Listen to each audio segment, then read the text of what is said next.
آج ہم قرآن کی دو بڑی اہم اصطلاحات شاہد اور شہید ان کے فرق کو سمجھنے کی کوشش کریں گے، اور خاص طور پر ڈاکٹر محمد شہرور کی جو معاصرانہ تشریح ہے اس کی روشنی میں۔ جی ہماری جو معلومات ہیں ان کا بنیادی ذریعہ یوٹیوب چینل تبین لی صفوان جے ہے، جس پر ڈاکٹر شہرور کے خیالات پیش کیے گئے ہیں۔ تو مقصد یہی ہے کہ دیکھا جائے کہ قرآن جسے وہ تنزیل حکیم کہتے ہیں، اس کی بنیاد پر ڈاکٹر شہرور ان میں کیا فرق بتاتے ہیں۔ جی بالکل، ڈاکٹر شہرور کا جو بنیادی نقطہ ہے وہ یہ کہ اگرچہ شاہد اور شہید دونوں کا مادہ تو ایک ہی ہے، شہدہ یعنی گواہی دینا، لیکن قرآن میں ان کا استعمال ان کا مفہوم مختلف ہے۔ اچھا، تو آئیے اسی فرق کو ذرا کھولتے ہیں۔ شہید سے کیا مراد ہے ڈاکٹر شہرور کی تحقیق میں؟ دیکھیں، ان کی تشریح کے مطابق شہید وہ ہے جو اپنے حواس کی بنیاد پر گواہی دے۔ حواس مطلب سننا، دیکھنا؟ جی، سننا، دیکھنا، یعنی کسی واقعے کی گواہی، اور اس کے لیے ضروری ہے کہ وہ شخص موقع پر موجود ہو۔ جیسے قرآن میں قرض کے لین دین کا حکم ہے نا، وَاسْتَشْهِدُوا شَهِيدَيْنِ مِن رِجَالِكُمْ۔ ہاں، اپنے مردوں میں سے دو کو گواہ بناؤ۔ جی، تو یہاں شہیدین سے مراد زندہ گواہ ہیں جو وہ معاملہ دیکھ اور سن سکیں۔ ڈاکٹر شہرور اس بات پر کافی زور دیتے ہیں کہ قرآن کی روح سے شہید کا لفظ صرف زندہ شخص کے لیے ہے، اس کا موت یا قتل سے وہ براہ راست تعلق نہیں ہے۔ یہ بات تو واقعی جو ہم عام طور پر سمجھتے ہیں اس سے کافی مختلف ہے، کیونکہ شہید سنتے ہی ذہن جاتا ہے کہ جو اللہ کی راہ میں مارا گیا۔ بالکل، یہ تاثر بہت ہی عام ہے، لیکن ڈاکٹر شہرور کا استدلال یہ ہے کہ قرآن میں قتل فی سبیل اللہ کا ذکر الگ سے ہے۔ جیسے فرمایا گیا وَلَا تَحْسَبَنَّ الَّذِينَ قُتِلُوا فِي سَبِيلِ اللَّهِ أَمْوَاتًا، یعنی جو اللہ کی راہ میں قتل ہوئے انہیں مردہ نہ سمجھو۔ جی دیا ہے قرآنی استعمال میں شہید ہمیشہ زندہ گواہ ہے۔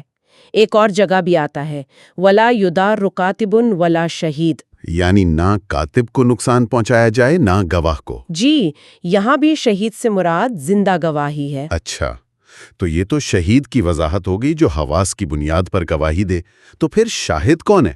اس میں کیا خاص بات ہے؟ شاہد بھی گواہی دینے والا ہی ہے، لیکن ڈاکٹر شہرور کے مطابق اس کی گواہی حواس پر نہیں ہوتی، بلکہ علم، سمجھ بوجھ، مہارت یعنی علیم خبیر ہونے کی بنیاد پر ہوتی ہے۔ اچھا، یعنی ضروری نہیں کہ وہ موقع پر موجود ہو۔ بالکل ضروری نہیں۔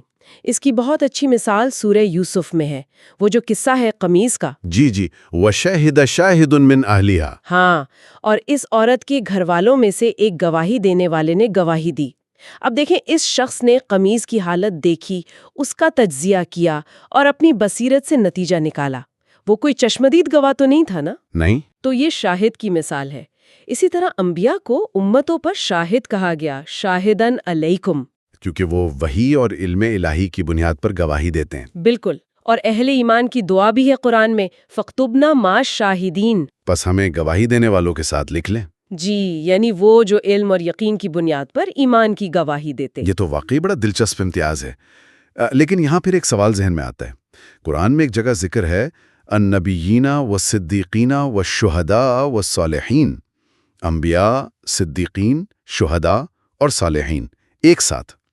تو اگر شہید کا تعلق موت سے نہیں، تو ڈاکٹر شہرور کے نزدیک یہ والے شہداء کون ہیں جن کا مرتبہ اتنا بلند ہے کہ نبیوں کے ساتھ ذکر ہو رہا ہے؟ جی، یہ بہت اہم سوال ہے۔ ڈاکٹر شہرور اس کی تشریح یوں کرتے ہیں کہ یہ شہداء وہ عظیم لوگ ہیں جنہوں نے انسانیت کے لیے علم کے وہ دروازے کھولے جو پہلے بند تھے۔ مطلب جو چیزیں انسانوں سے پوشیدہ تھیں، غیب میں تھیں، ایک طرح سے انہوں نے اپنی دریافتوں سے انہیں ظاہر کیا اور اس علم کی شہادت پیش کی۔ یعنی یہ ایک طرح سے انبیاء کے کام جیسا ہوا جو غیب کی خبریں لاتے ہیں؟ جی، کچھ اسی طرح کی مشابہت ہے۔ انبیاء وحی کے ذریعے غیب بتاتے ہیں، اور یہ لوگ اپنی تحقیق اور دریافت سے فطرت کے چھپے ہوئے راز کھلتے ہیں۔ یہ تو بہت ہی منفرد زاویہ ہے۔ کیا وہ کچھ مثالیں بھی دیتے ہیں کہ کون لوگ اس تعریف پر پورے اتر سکتے ہیں؟ جی ہاں، وہ مثالیں دیتے ہیں، جیسے ابن الہیثم ہیں جنہوں نے بصریات کے قوانین دریافت کیے، یا ابن النفیس جنہوں نے دوران خون کا نظام سمجھایا، لوئی پاسچر جراثیم کا نظریہ، الیگزینڈر فلیمنگ پینسلن والے۔ بالکل، یہ سب وہ لوگ ہیں جنہوں نے وہ چیزیں سامنے لائیں جو پہلے انسانیت نہیں جانتی تھیں، ایک نیا علم دیا۔ اور ڈاکٹر شہرور یہ بھی کہتے ہیں کہ اس حیثیت کے لیے ان کا ذاتی عقیدہ، مذہب یہ غیر متعلق ہے۔ اچھا، یعنی اگر کوئی سائنسدان مسلمان نہ بھی ہو؟ جی، ان کے مطابق اصل چیز علم کی وہ شہادت ہے جو انہوں نے انسانیت کو فراہم کی۔